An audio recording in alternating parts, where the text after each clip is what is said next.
A paz do Senhor Jesus esteja no seu coração nessa manhã, amém? Nós somos feitos de decisões, e essas decisões elas apontam para aquilo que queremos, quem queremos ser e o que nós queremos colher da parte de Deus, como Jeová Jirê, Deus de toda a provisão e o início e o fim de todas as coisas em nossas vidas. Nossas decisões, elas são importantes. E nessa manhã, enquanto ministrava na escola bíblica dominical, eu falei algo muito importante que vai alcançar o seu coração também nessa manhã, antes de entrarmos na palavra, porque ao longo da nossa caminhada nós nos deparamos com situações que parecem iguais. Os problemas parecem iguais. Eles têm toda a conotação de serem iguais. Assim como aconteceu no povo peregrinando na terra prometida, que tiveram sede. E o problema parecia ser o mesmo. Mas nem sempre Deus ele tem a mesma solução para os nossos problemas. E é aí que está algo importante para nós mantermos a submissão a Deus e entendendo que a decisão correta pertence ao Senhor. Porque Deus pode nos dar um caminho num ano e quase 40 anos depois, Deus pode nos dar um outro caminho, ainda que muita coisa já tenhamos experimentado, já tenhamos comunhão com Deus, já tenhamos passado por vários sofrimentos,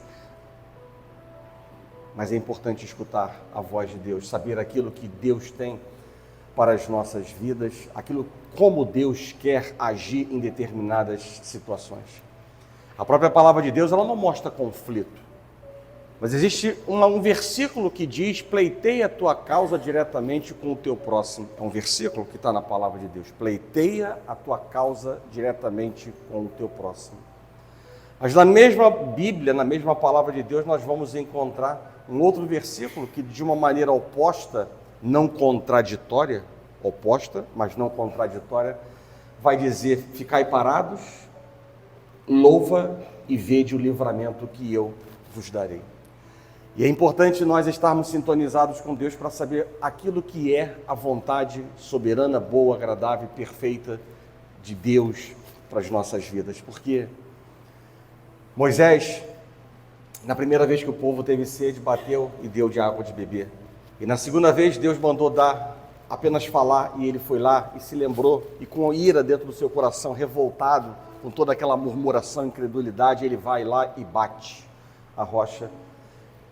E depois de peregrinar quase 40 anos, Moisés recebe o não de Deus. Não entraria na terra prometida. Castigo duro? Certamente.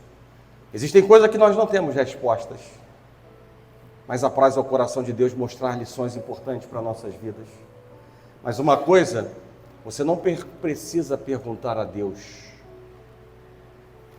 e que é exatamente o motivo dessa palavra nessa manhã que vamos compartilhar com a igreja, de fazer o melhor para o Senhor. Você não precisa perguntar a Deus se precisa fazer mais para Deus, não precisa. Existem determinadas coisas que você apenas precisa ler, entronizar, crer e viver. Isso não quer dizer que é sinal de autossuficiência, não. Isso é maneira de dizer a alguém que está vivendo o processo de santificação contínuo, crescente em sua vida, e que tem temor a Deus e que sabe o que é chamado a fazer. Então são duas coisas totalmente distintas, assim como dois versículos totalmente opostos, mas não contraditórios. Mas nós estamos falando de duas situações totalmente distintas, onde muitas coisas nós não precisamos mais perguntar para Deus, precisamos apenas conhecer a palavra de Deus para viver a vontade de Deus. Até porque a palavra do Senhor diz que só herdarão o reino dos céus aqueles que fizerem a vontade de Deus. Amém? Convido a igreja a abrir a palavra do Senhor no Evangelho de Mateus,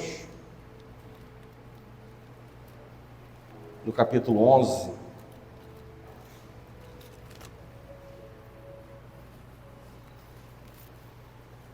Eu quero ler apenas um versículo. Mateus, capítulo 11.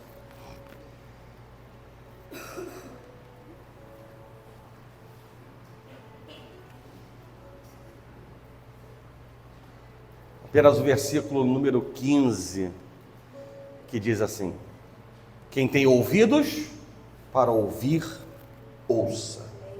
Quem tem ouvidos para ouvir, ouça. Feche os seus olhos, vamos orar. Senhor Deus e Pai, graças te damos por mais essa oportunidade de estar na sua casa, na sua presença, Pai, para podermos, Deus, louvar, adorar, bendizer, exaltar o teu santo nome, mas ao mesmo tempo, Senhor, sermos abastecidos com a tua graça, misericórdia e com o poder da tua palavra, de um Deus que sonda e nos conhece por inteiro, de um Deus que sabe o que fala, cujo caminho é perfeito, para ministrar com liberdade no Espírito Santo nessa manhã aos nossos corações. Pai, usa-me, Deus, coloca as tuas palavras, Pai, em minha boca, e ao mesmo tempo, Senhor, como tenho sempre orado, porque creio no poder da oração e que o Senhor empresta os seus ouvidos. Trabalha, Deus, no coração, na mente, na vida dos meus irmãos, teus filhos, para que a tua palavra não volte vazia para a sala do trono da tua graça, sem que antes cumpra o propósito, Pai, que o Senhor designou, estabeleceu nessa manhã. E nós declaramos que nada nem ninguém, nenhum espírito imundo de divisão, nenhum espírito de confusão, nenhum espírito de perturbação, nenhum espírito, Senhor, de incredulidade, nada nem ninguém podem nos separar do teu amor, a ser, ó Pai, manifesto por meio da tua palavra nessa manhã. Assim nós oramos e nós agradecemos por tudo, em nome de Jesus, e que a igreja do Senhor diga amém. Podem sentar. Bem, eu dei na introdução, eu dei uma deixa daquilo que nós vamos estar ministrando nessa manhã, cujo o tema ou o título da pregação poderia ser: busque fazer o melhor. Melhor de Deus, melhor para Deus, melhor escolha. Mas eu pergunto para a igreja, o que será que está por detrás desse advérbio de modo melhor?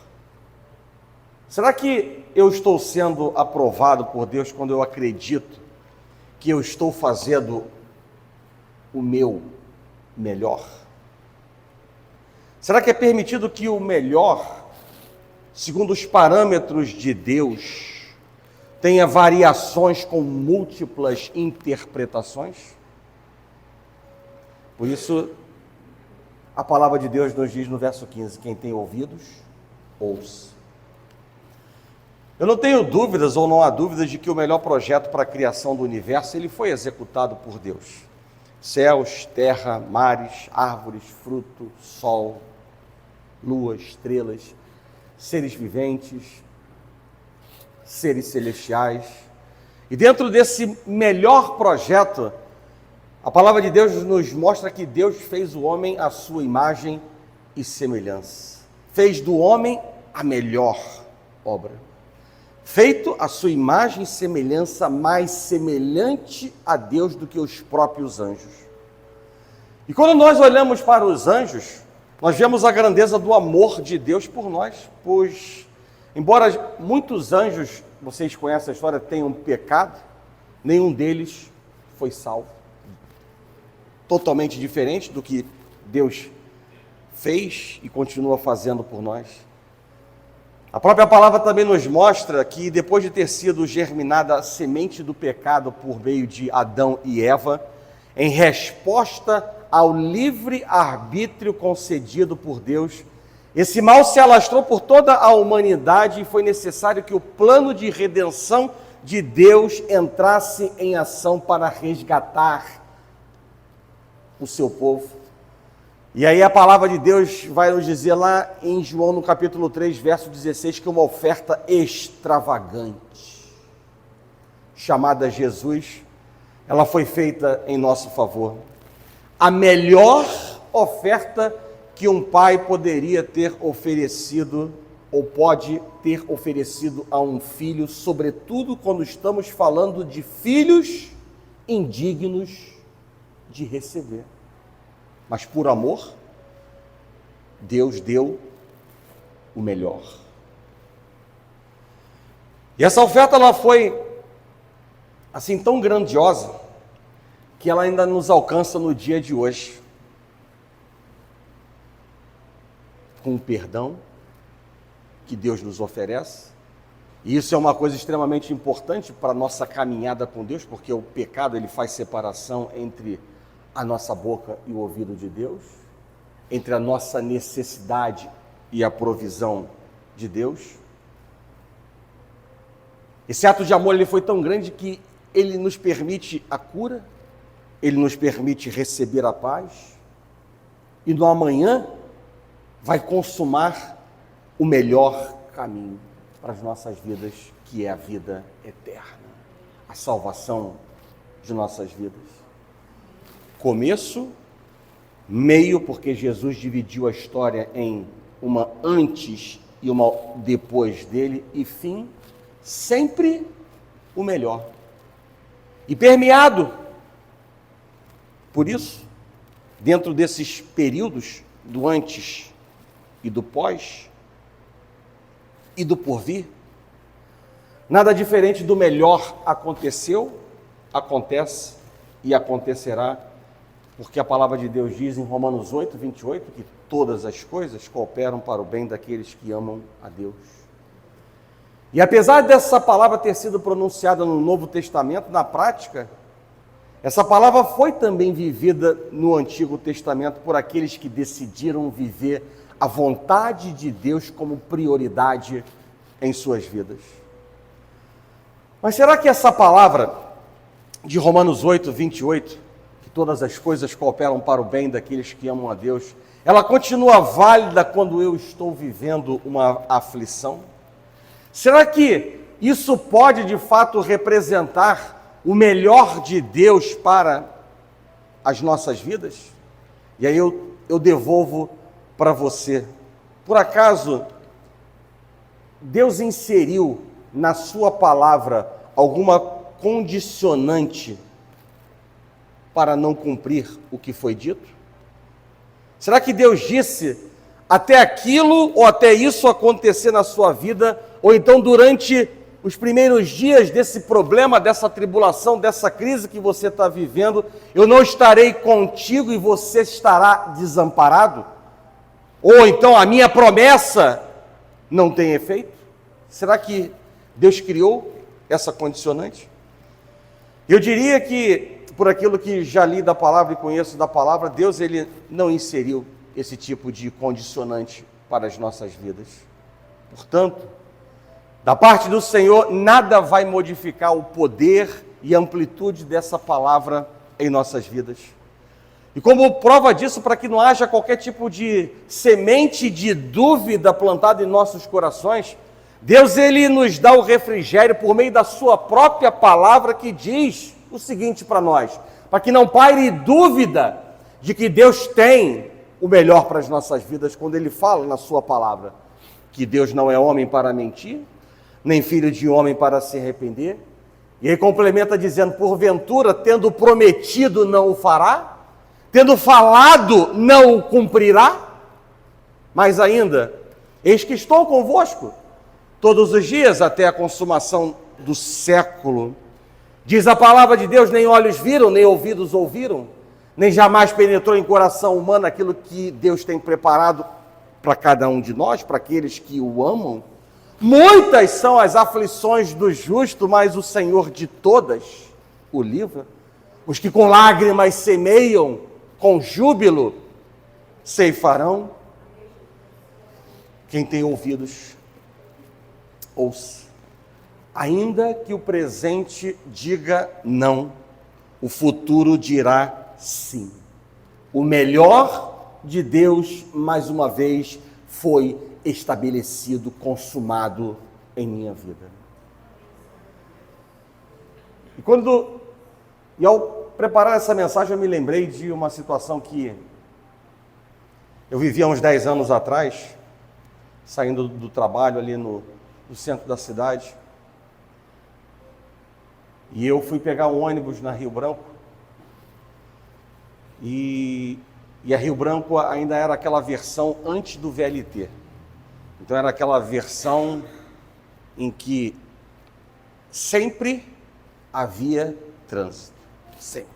Né? Uma coisa deliciosa, voltando para casa depois de um dia de trabalho, desfrutar de um momento inenarrável como esse. Né? Sempre. Né? Ali já um teste de paciência para voltar para casa e ver a família. Né? E daquele dia estava pior do que o normal. E aí nós paramos ali na Cinelândia, e eu estava na parte de trás, né, com a minha carteira de militar. Afinal de contas, eu tenho que me identificar para entrar na casa militar. E entram 3 elementos dentro do ônibus. Um na frente, e na época que tinha, então, só o contexto, era uma época que não tinha VLT e uma época que o ônibus ainda tinha trocador atrás. Eu nem sei se tem 10 anos ou se já tem mais tempo do que isso, né? E aí eu estava na parte de trás do ônibus e entram 3 elementos, um na frente, outro atrás, 2 atrás, e aí eles começam a tocar a bagunça, já gritando, já estabelecendo aquele princípio pré-assalto porque algumas vezes, infelizmente, eles utilizavam, né, um período de maior deslocamento do ônibus sem paradas para poder efetuar a limpeza dentro do ônibus, né? Então eu escutei isso por algumas vezes. E aí, infelizmente, utilizavam o aterro do Flamengo, onde ninguém podia sair, né, exatamente para nesse percurso, né, extremamente bonito, mas ao mesmo tempo, né, solitário, vamos dizer assim, para poder fazerem uso dos seus instrumentos, né, para aterrorizar e tirar, né, dinheiro, pertences das pessoas. E naquele momento, eu orei a Deus. E é interessante pontuar que existem momentos na nossa vida que nós vamos orar, né, com uma oração que denota o desejo de falar com Deus, um momento de nos separar, e existirão momentos em que a gente não pode fazer nada além do que abrir a boca e falar: Deus, talvez uma frase pequena, Deus me livra. Não há tempo maior do que isso. Porque não podemos inverter, né? O tempo que temos para orar, fazer dessa micro oração algo que é rotina, ou seja, rotina na nossa vida, né? Afinal de contas, Deus nos chama a viver como um sacrifício vivo, santo e agradável a Deus. E mais do que abrir a sua boca, eu já falei isso aqui em aulas e em pregações, mas muito mais do que abrir a sua boca e manifestar aquilo que Deus já sabe o que você vai falar, Deus, ele se agrada por meio da oração de ter comunhão contigo. Um Deus de aliança que deseja reciprocidade nessa aliança. E essa reciprocidade, ela é estabelecida quando a gente sai de uma zona de conforto e nos separa num canto para poder ter comunhão com Deus, seja lendo, seja orando, Deus se alegra. Mas existirão momentos que nós não teremos esse tempo, e aí a micro-oração, ela se faz presente e Deus vai entender. E naquele momento, né, por incrível que pareça, eu contei 5 minutos, o ônibus não saía do local. Parado. E obviamente que a gente sabe que aqueles minutos, aqueles 5 minutos, eles não foram agradáveis. E imediatamente após esses 5 minutos, vendo que o ônibus não ia decolar, né, eles mandam o motorista abrir a porta e eles saem do ônibus. O que eu quero dizer isso com vocês? Para muitos, ou se bobear para 100% da plateia que está hoje aqui presente e ouvindo a mensagem, o trânsito é motivo de grande irritação, grande ira, que às vezes se levanta dentro de nós, querendo chegar num lugar, e aí nós estamos degustando aquilo que não gostaríamos de estar vivendo. Mas para mim, aquilo foi a solução apresentada por Deus. Mais do que isso, a melhor solução oferecida por Deus para atender a minha oração, já que eu vivo pela fé e eu não acredito em coincidências. Eu creio no poder da oração. Então vejam como que o nosso olhar, ele pode trazer alegria e conforto ao nosso coração, ou a mesma circunstância pode trazer um desconforto, uma agitação, um estresse, murmuração, questionamento, a ira diante dos olhos de Deus. Isso me fez lembrar, igreja, de que crise, qualquer tipo de crise que nós vivemos em nossas vidas, ela é como se fosse uma moeda de dois lados. De um lado, Deus querendo extrair nada diferente do que o melhor de nós. E do outro lado da moeda, o inimigo querendo usar a mesma circunstância para extrair o pior de nós. Por isso, nessa manhã, eu digo para a igreja, quem tem ouvidos, ouça. Pare de murmurar, porque Deus tem o melhor para a sua vida. Pare de duvidar, porque Deus tem o melhor para a sua vida. Pare de comparar, porque Deus tem o melhor para a sua vida. Pare de culpar, porque Deus tem o melhor para a sua vida. Pare de chorar, porque Deus tem o melhor para a sua vida. Pare de sofrer, porque Deus tem o melhor para a sua vida. Tudo que eu disse até agora converge para uma só verdade. Deus tem o melhor. O melhor plano, a melhor direção, a melhor estratégia, a melhor palavra, a melhor solução para cada um de nós. Nós podemos dizer que esse melhor é inquestionável. É um valor absoluto que fala por si só. Mas existe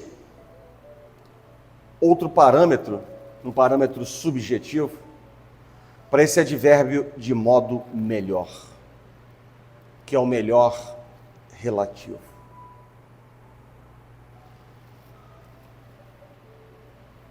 Quando eu falo de melhor relativo, eu quero dar a entender para você algo do tipo. Para você, o melhor restaurante pode ser A. Para mim, pode ser B. Para você, o melhor sorvete pode ser o Häagen-Dazs. Para mim, certamente é o sorvete da Cairu, de Belém do Pará, onde eu morei 3 anos e fui muito abençoado. Algo incomparável. Guarda esse nome, Cairu. Maravilhoso. Se quiser tomar, tem ali no Flamengo. Só que a bola eu acho que custa quase R$100. Algo próximo, não, estou brincando. Algo próximo de R$15 a bola. Mas é delicioso. Guarda esse nome, Cairu. Talvez você também já tenha ouvido, se não aberto a tua boca para dizer isso, né? Algo do tipo, não sei por que eu fui demitida, não sei por que eu sou tratado assim, se eu tenho feito o meu melhor. Quem já escutou isso? E esses exemplos nos mostram que, por estarem envolvidos valores pessoais, pode não haver uma concordância total, uma unicidade acerca de uma determinada questão, acerca de uma determinada situação que se levanta. Mas quando alguém diz, eu estou fazendo o meu melhor no ministério infantil, o meu melhor no ministério de louvor, o meu melhor no ministério de introdução e recepção, o meu melhor no ministério da juventude, o meu melhor no ministério das mulheres, o meu melhor para Deus, e isso alcança os obreiros e os não obreiros da igreja. Eu pergunto nessa manhã, que tipo de melhor está envolvido? O melhor absoluto ou o melhor relativo?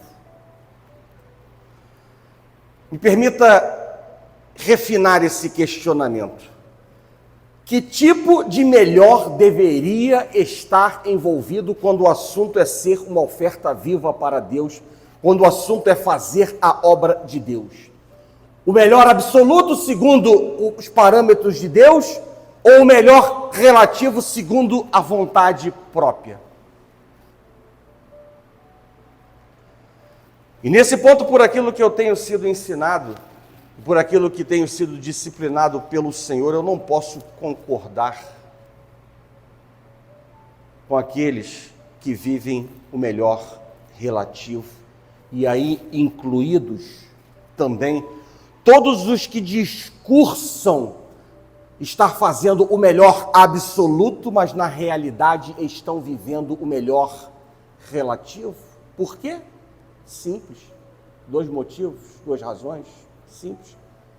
Os frutos não são os melhores e nem nunca serão os melhores. O outro motivo, porque a oferta de vida ao Senhor não é a melhor e nem nunca será a melhor. Quem tem ouvidos, ouça. Aqueles que estão debruçados nas 18 metas da leitura da Palavra de Deus que começamos no ano passado, vamos mergulhar em 2024 e ainda estaremos no início do ano de 2025 lutando para chegar ao fim dessa maratona de leitura. Mas aqueles que estão inseridos nesse pacote, dentro do curso Obreiro Aprovado, sabem que essa quarta meta, ela vai de Números, Josué e para em Juízes. E vocês vão se deparar, se não chegaram ainda, porque até o dia 12, o pronto dessa leitura, mas vocês vão chegar no último capítulo de Juízes, no último versículo de Juízes, e vão ler lá o seguinte que está escrito: cada um fazia o que achava mais reto ser feito. Traduzindo em miúdos dentro do contexto dessa palavra, cada um fazia o que achava melhor ser feito. E aqui estamos falando de um melhor relativo. E o resultado? Inconstância espiritual. Não ofereceram a melhor oferta para Deus, não produziram os melhores frutos para a glória de Deus, consequentemente, viviam a oscilação duradoura entre o estar aprovado e o estar reprovado. A oscilação duradoura entre estar alegre e estar sofrendo, deixando de desfrutar da promessa permanente de Deus de que aqueles que querem e obedecem a Deus comerão o melhor dessa terra e experimentarão prosperidade espiritual. Igreja, Colossenses no capítulo 3, verso 23 e 24 diz também algo importante para nós. Tudo quanto fizerdes, fazei-o de todo o coração, como para o Senhor e não para homens, cientes de que recebereis do Senhor a recompensa da herança. De todo o coração, sem limitações, para oferecer nada diferente do melhor. E Deus fala na sua palavra, como para o Senhor, é como se Deus estivesse dizendo, esse melhor, ele é para ser vivido a todo tempo, em todos os lugares, em todas as situações, não somente para mim, mas também no seu trabalho, na sua família, aonde quer que você esteja me representando como testemunha de Cristo, ou exercendo alguma responsabilidade como se fosse para mim, porque você é um instrumento para a minha glória. É como se Deus estivesse falando isso na sua palavra para cada um de nós.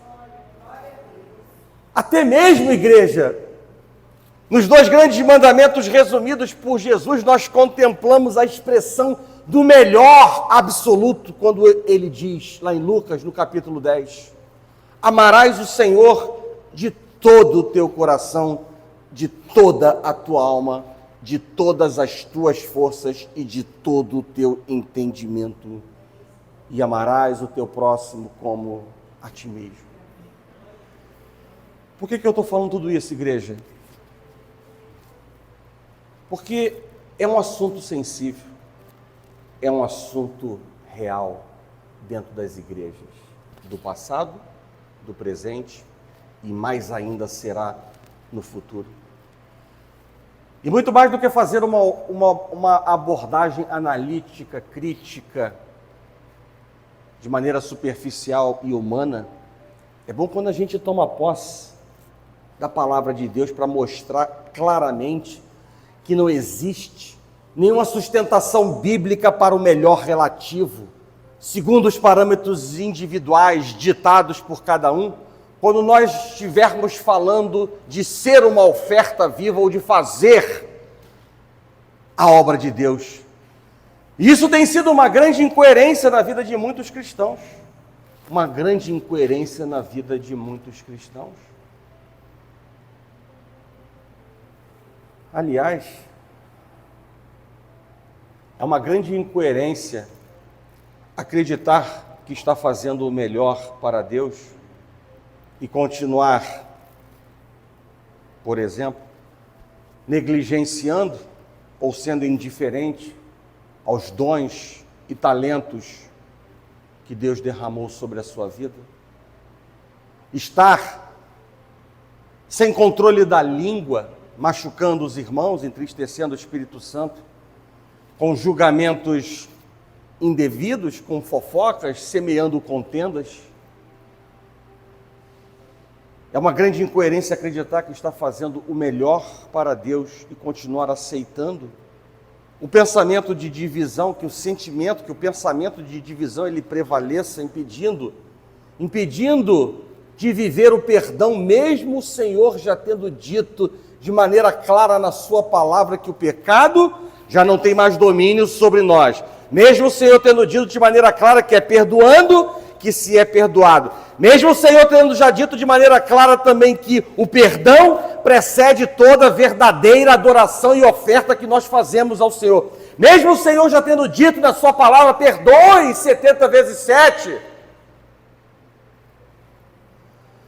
É uma grande incoerência acreditar que está fazendo o melhor para Deus e continuar sendo uma ovelha gorda, sem participar da obra e aceitando uma fé morta.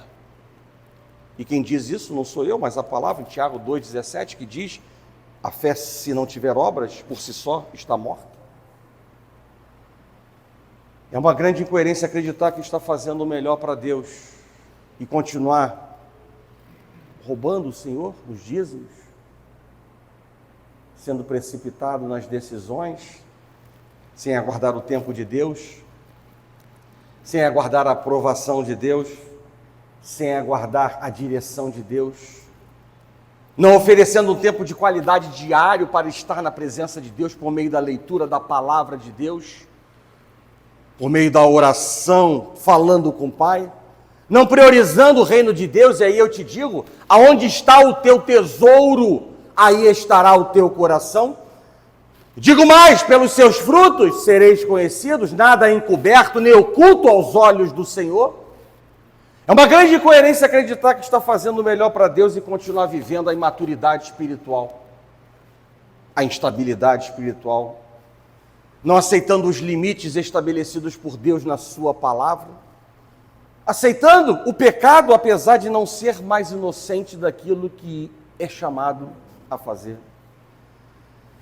E nós não podemos nos acomodar em viver uma vida, eu não vou nem falar viver uma vida medíocre, eu não vou nem falar isso. Mas nós não somos chamados a viver, nos acomodar para viver uma vida mediana. Mediana, sem a preocupação de oferecer o melhor para Deus, e nem nos contentar em oferecer migalhas para um Senhor, para um Deus que é tão generoso, bondoso, misericordioso com cada um de nós. Quero que a igreja entenda e entronize no seu coração nessa manhã, que o meu melhor só será o melhor para Deus.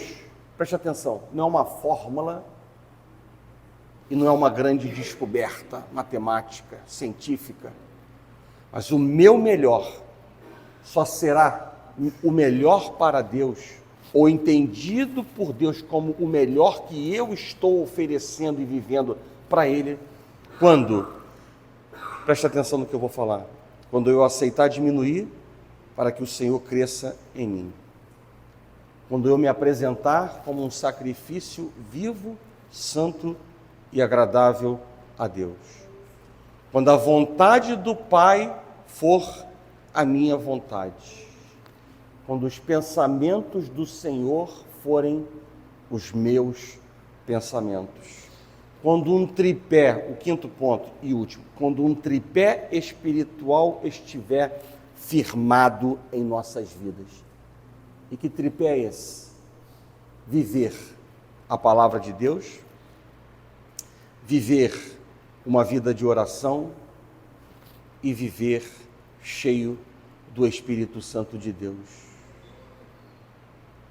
E a própria palavra vai nos dizer,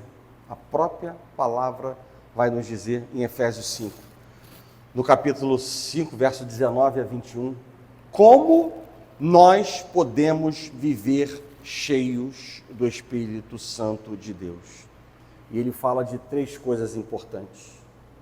Falei de 5, a última 3, e agora essas 3 que falam sobre estar cheio do Espírito. E Deus fala uma maneira clara e direta para aqueles que querem estar cheio do Espírito Santo de Deus. 3 coisas. Louvar a Deus de todo o coração, dar sempre graças a Deus por tudo o que Deus permite acontecer na sua vida e viver a humildade da submissão na tua vida. É um caminho simples, que vai entrar no outro que eu disse antes, sacrifício vivo, santo e agradável a Deus, de anular a voz interior, para que a vontade de Deus seja cumprida. Queridos, conta uma história de um pintor renomado, que depois dele investir um grande tempo em mais uma grande obra de arte, ele decidiu parar de pintar. Ele não decidiu parar de não concluir a obra. Ele decidiu parar de pintar. E para isso ele convidou um dos seus alunos para tocar aquele projeto até o fim. Mas o aluno, ele ficou apavorado. E na mente dele só havia um questionamento: como terminar um quadro de um dos maiores mestres da pintura? E diante daquele desafio, essa história mostra que ele protestou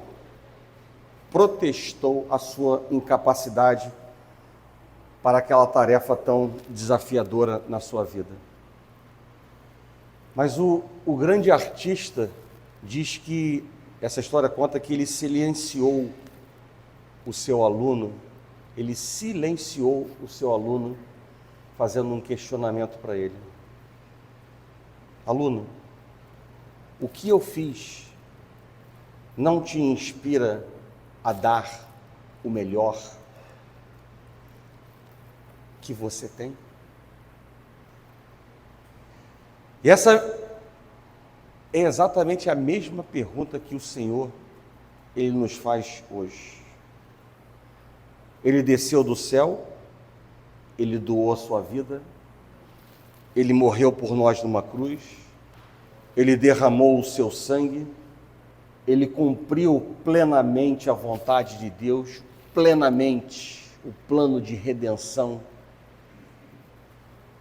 do mundo.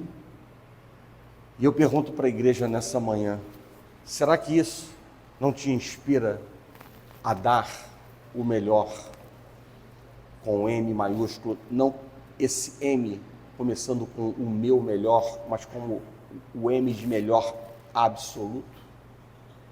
E aí eu vou lembrar a igreja nessa manhã que o seu melhor, ele só será o melhor para Deus quando você se diminuir.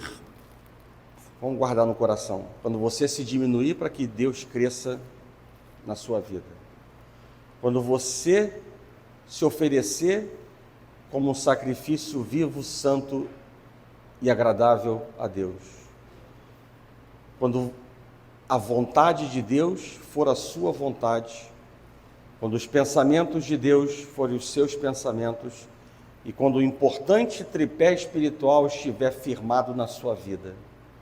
Viver uma vida de leitura da palavra, uma vida de oração e uma vida cheia do Espírito Santo de Deus, em que a palavra nos instrui, louvando ao Senhor de todo o coração, dando sempre graças a Deus por tudo o que somos e temos recebido e vivendo a humildade da submissão a Deus e às autoridades outorgadas, estabelecidas por Deus nessa terra. Jogue do seu cardápio essa expressão melhor, o meu melhor. Melhor relativo, deixa para coisas que não precisam ser muitas vezes submetidas a Deus.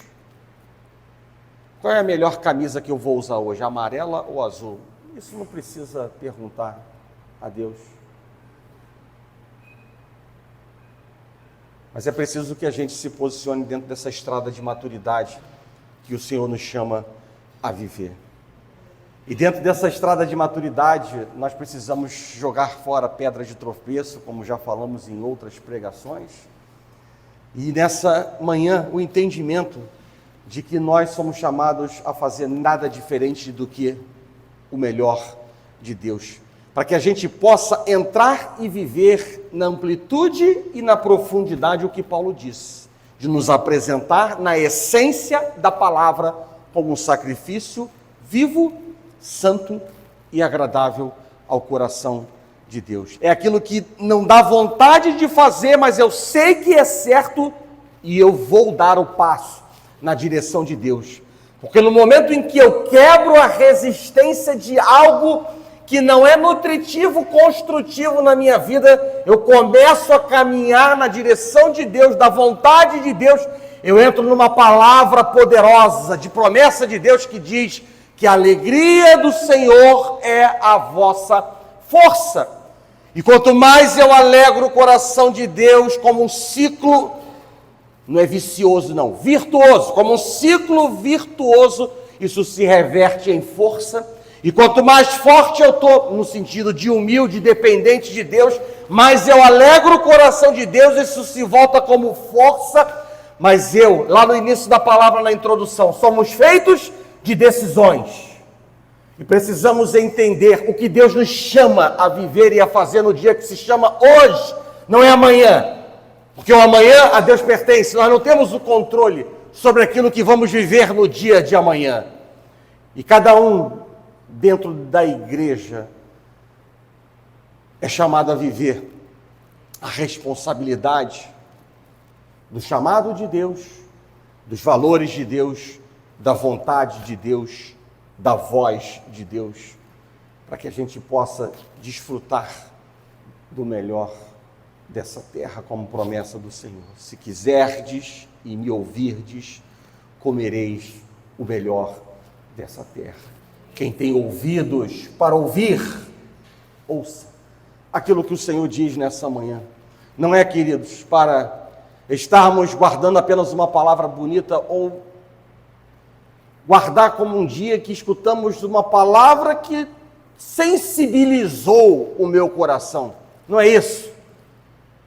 A gente precisa ter a responsabilidade de toda vez que chega à casa de Deus, de estar com a porta do coração aberta, para deixar Deus falar.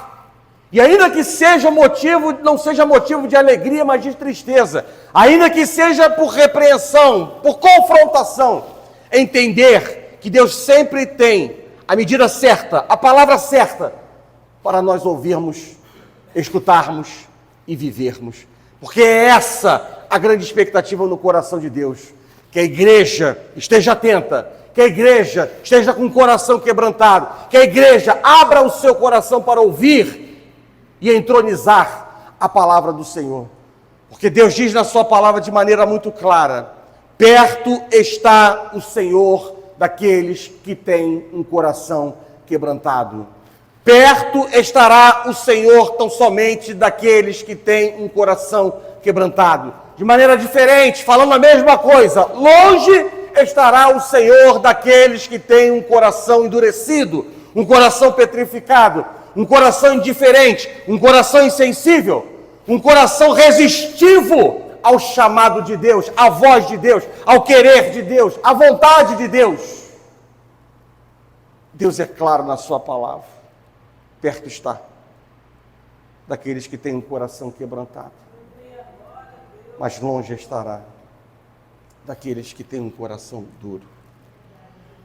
E queridos, como disse hoje na escola bíblica infantil, escola bíblica dominical, ainda como professor e ex-líder de ministério, a palavra de Deus diz que a altivez precede a ruína, a incredulidade também precede a queda.